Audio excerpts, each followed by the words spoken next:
Hi, third grade. We're reading The One and Only Ivan. And where we left off today, Ruby got some revenge on Mac. And Bob says, direct hit. Poor Mac.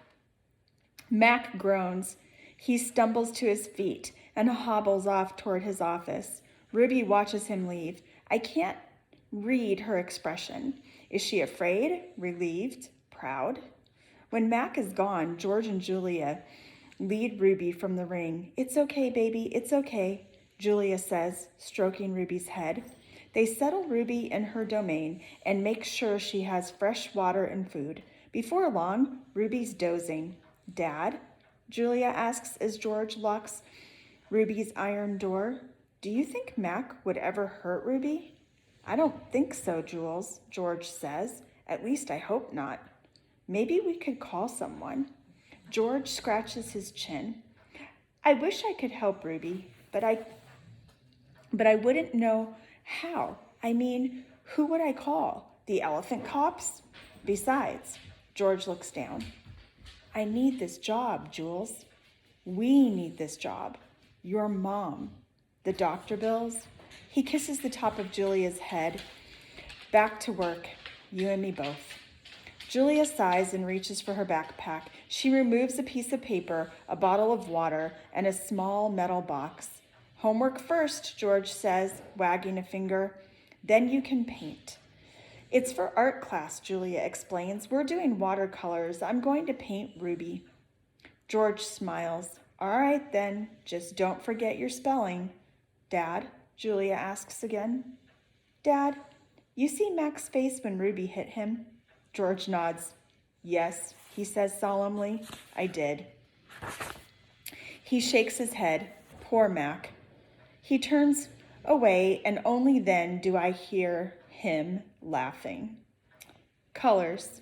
Julia opens the metal box. I see a row of little squares. Green, blue, red, black, yellow, purple, orange. The colors seem to glow.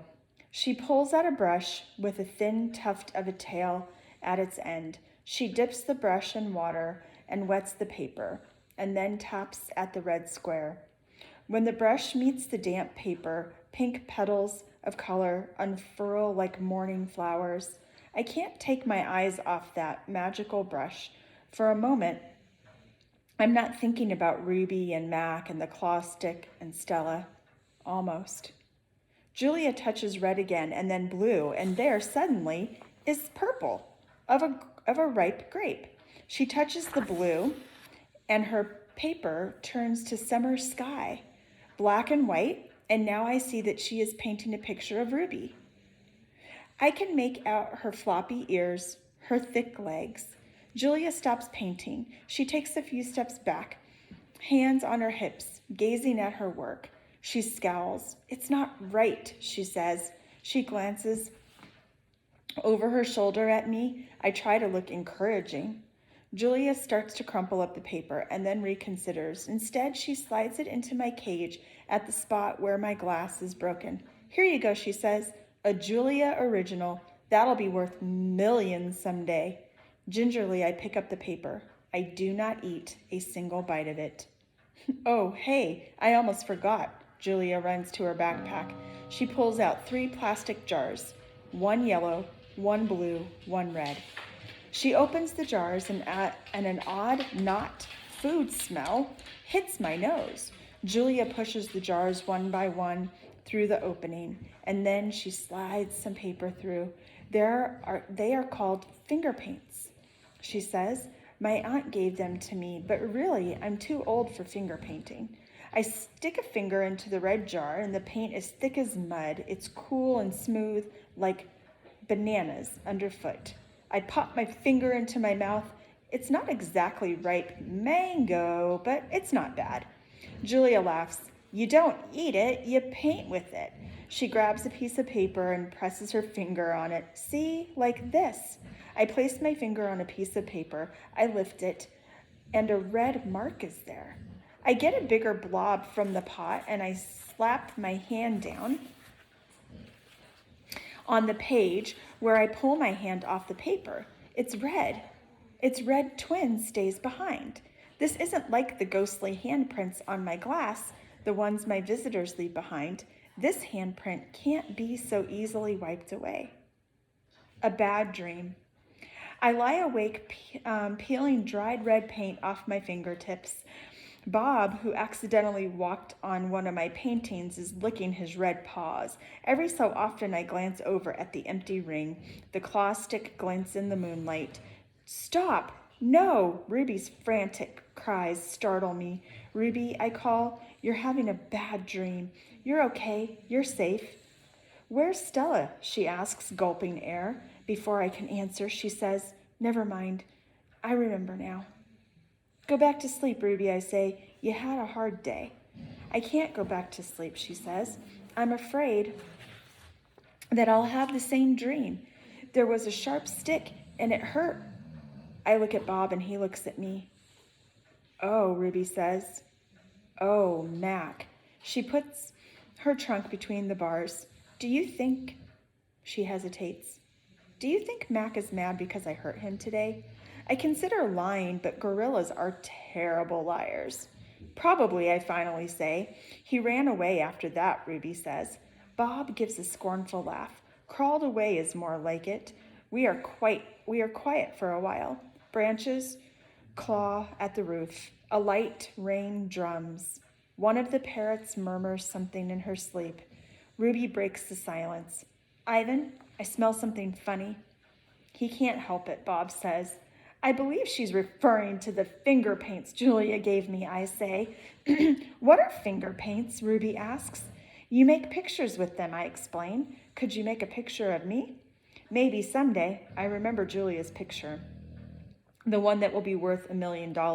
I hold it up to the glass. Look, it's you, Julia made it. It's hard to see, Ruby says. There's not much moonlight. Why do I have 2 trunks? I examine the picture. Those are feet. Why do I have 2 feet? That's called artistic license, Bob says. Ruby sighs. Could you tell me another story, she asks. I don't think I can ever go back to sleep. I told you all I remember, I say with a helpless shrug. Then tell me a new story, she says. Make something up. I try to think, but my thoughts keep returning to Mac and his claw stick. Anything yet? Ruby asks. I'm working on it.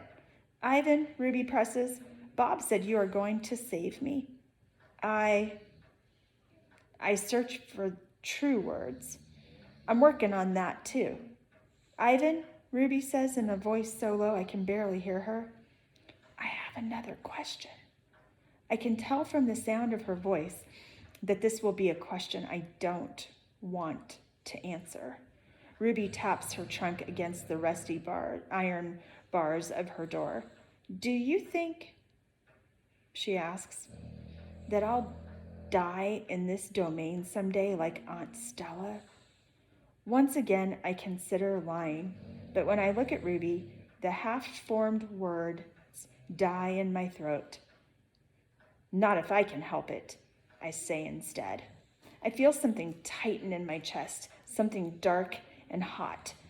And it's not a and it's not a domain, I add. I pause, and then I say it. It's a cage. The story. I look at the ring layered with fresh sawdust. I look at the skylight, at the half-hidden moon. I just thought of a story, I say. It's a made-up story. Is it a made-up story or a true one? Ruby asks. True, I say. I hope. Ruby leans against the bars. Her eyes hold the pale moon in them, the way a still pond holds stars. Once upon a time, I say, there was a baby elephant. She was smart and brave, and she needed to go to a place called a zoo. What's a zoo? Ruby asks. A zoo, Ruby, is a place where humans make amends. That means that they make things right. A good zoo is a place where humans care for animals and keep them safe. Did the baby elephant go to the zoo? Ruby asks softly. I don't answer right away. Yes, I say at last. How did she get there? Ruby asks. She had a friend, I say, a friend who made a promise. How? It takes a long time, but finally, Ruby returns to sleep. Ivan, Bob whispers, yawning, what you said about the zoo? How are you going to do it? Suddenly, I feel as if I could sleep for 1,000 days. I don't know, I admit. You'll think of something, Bob says confidently, his voice trailing off as his eyes close. What if I don't? I ask, but Bob is already asleep. His little red feet dance, and I know he's running in his dreams. Remembering, Bob and Ruby sleep on. I don't sleep. I think about the promise I made to Stella and the pictures I've made for Ruby, and I remember. I remember it all. A lot just happened with promises, and now Ivan's saying that he remembers it all. What do you think he's talking about? Go answer those questions on Google Classroom, and we'll read again together when we get back from spring break. Goodbye, third grade.